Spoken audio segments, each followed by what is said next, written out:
तर राम कुलकर्णींचा पृथ्वीराज चव्हाणांना टोला आहे। काँग्रेसने पृथ्वीराज चव्हाणांना बाजूला टाकलं, केवळ प्रसिद्धीसाठी भाजपवर टीका करतायत असं राम कुलकर्णी म्हणतायत। स्वर्गीय गोपीनाथरावजी मुंडे साहेब काँग्रेस पक्षात येणार होते अशा प्रकारचा दावा आज राज्याचे माजी मुख्यमंत्री काँग्रेस पक्षाचे नेते पृथ्वीराज चव्हाण यांनी केलाय। मला असं वाटतं की आता म्हातारपणी पृथ्वीराज चव्हाणांना वेड लागलंय का काय की, कारण मरणोत्तर एखाद्या राजकीय नेत्याच्या बाबतीत खोटेपणाची वावटळ उठवायची हे फक्त काँग्रेसवालेच करू शकतात। चव्हाण हे खोटे बोललेत, वास्तविकपणा त्यांना शोभत नाही आणि त्यांच्या त्या खोट्या वावटळीचा मी निषेध करतो।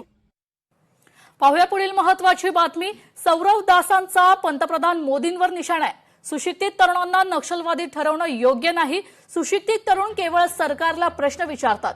पंतप्रधान मोदींच्या दिमागी नक्षल उल्लेखावरून वातावरण आता चांगलंच तापलंय।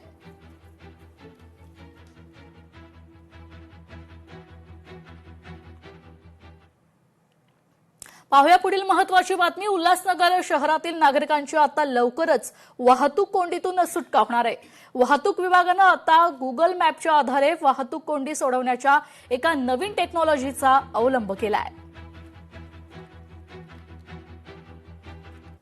कंट्रोल रूम टाइप आम्ही एक स्क्रीन चालू केलेली आहे, जेणेकरून कुठलंही ट्रॅफिक संदर्भात गुगल मॅपवर जसं रेड दिसतं त्या पद्धतीने आमचे दोन आम्ही तिथं प्रशिक्षित आम्ही अंमलदार इथं नेमणूक केलेले आहेत, जेणेकरून रेड दिसलं की समोरच्या ट्रॅफिक त्या पॉइंट मध्ये कोण तिथं गस्तीला आहे तो अंमलदार त्या पॉइंटला जाईल आणि तिथलं ट्रॅफिक क्लिअर करेल, जेणेकरून उल्हासनगर वासियांना कुठल्याही ट्रॅफिकची समस्या किंवा ट्रॅफिकच्या वेळेसंबंधित समस्या येणार नाही याची आम्ही पूर्वी शाश्वती घेत आहोत। त्यानुसार आज आम्ही एक नवीन इथे पायलट प्रोजेक्ट चालू करत आहोत। लोकशाही मराठी ऐका, पहा, जागरूक रहा।